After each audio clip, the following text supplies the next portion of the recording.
Commercial cylinder के दाम अचानक से 993 रुपए बढ़ गए हैं, जिसका सबसे बड़ा असर होटल और रेस्टोरेंट इंडस्ट्री पर पड़ा है।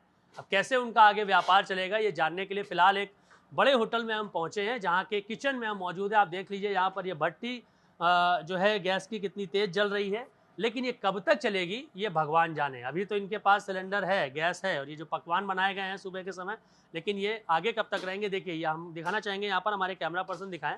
ये तमाम जो चार आप सिलेंडर देख पा रहे हैं यहाँ पर रखे हुए, यही कॉमर्शियल सिलेंडर है, जो कि लगभग 1900 रुपये के आसपास फिलहाल उत्तर प्रदेश में रेट कल रात तक था। अब ये बढ़कर लगभग 1000 रुपये जो महंगा हुआ है, 3000 के आसपास ये रेट पहुंचेगा। और दूसरा जो ऑप्शन होटल इंडस्ट्री वालों ने फिलहाल कर रखा था, जब नहीं मिल रही थी गैस, तो ये देखिए 2 भट्टियाँ यहाँ पे रखी गई हैं। एलपीजी गैस सिलेंडर नहीं मिलेगा तो इनका इस्तेमाल करके मजबूरन काम यहाँ पर किया जा रहा था। लेकिन फिलहाल अभी कितना नुकसान में ऑलरेडी चल रहे थे, आगे कितना नुकसान होगा गैस महंगी होने की वजह से, ये हम जानते हैं। हमारे साथ अभिमन्यु जी हैं, जो कि होटल के मालिक हैं।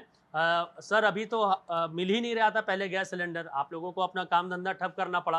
अब तो धीरे धीरे मिलना शुरू हुआ तो अब रेट बढ़ा दिए। ये कितना नुकसानदेह है आपके लिए?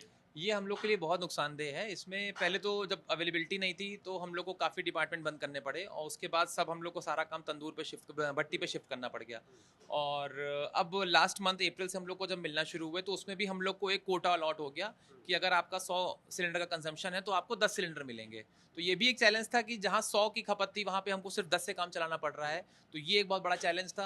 और उसके बाद अब ये आज 1 तारीख है, अभी रेट बढ़ गए हैं, तो ये इसके ऊपर डबल चैलेंज है। तो अब ये हम लोग का काम करना बहुत मुश्किल हो। मेन्यू में जो कस्टमर देखता है वो आपसे मांगेगा ही मांगेगा। जो रेट आप कल दे रहे होगे वो आज भी देना पड़ेगा, अचानक आप बढ़ा नहीं सकते। तो दुकानदारी पर भी बहुत ज़्यादा असर इसको हमको लगता है कि पड़ने वाला है। बिल्कुल, इसका बहुत असर पड़ेगा और देखने को ही मिल रहा है। अभी लास्ट मंथ ही हम लोग ने, चूंकि डिपार्टमेंट कुछ बंद कर रहे थे साउथ इंडियन वगैरह, तो उसमें हमारा फुटफॉल कम हुआ था। और अब चूंकि अगर हम रेट बढ़ाने की बात करते हैं तो उससे हमारा फुटफॉल और कम हो जाएगा। तो कहीं ना कहीं ये चीज़ें सेल पे इफेक्ट करेंगी। कस्टमर को तो खिलाना ही है, आपका स्टाफ जो साथ में काम करता है उसके लिए भी तो रोज खाना बनता होगा, वो कहाँ से लाते हैं आप? ऑब्वियसली हमारे पास मान के चलिए करीब 50 लोगों का स्टाफ है, और इन स्टाफ का ब्रेकफास्ट है, लंच है, डिनर है, शाम की चाय है। अगर आप 50 लोगों का खाना दिन भर में 3-4 बार आप बना रहे हैं तो वो अपने आप में इतना गैस कंज्यूमिंग है। तो अभी तक तो सब इजीली चल रहा था, लेकिन अब ये दिक्कत आने टाइम में और बढ़ने वाली अभी है। प्रशासन से क्या डिमांड है? रेट तो देखिए बढ़ गया, वो तो कम होना नहीं है। जो सप्लाई की आप बात कर रहे हैं कि जो कंजम्पशन है उतना नहीं मिल रहा है, क्या उसको बढ़ाने की मांग करते हैं आप लोग?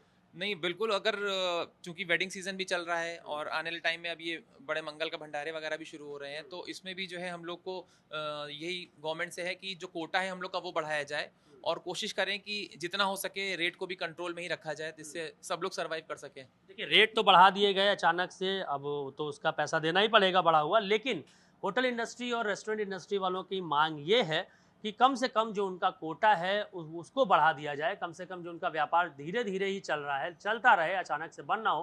क्योंकि इसके पहले जब एलपीजी की शॉर्टेज थी वॉर के चलते, तब इन लोग को अपनी दुकानें, अपने होटल रेस्टोरेंट बंद करने पड़ गए थे। अब दोबारा वैसी परिस्थिति ना हो, इसको लेकर ये लोग मांग कर रहे हैं कि कम से कम जो सप्लाई है वो ज़रूर बढ़ा दी जाए। कैमसन दिवाकर के साथ मयूर शुक्ला, जी मीडिया, लखनऊ।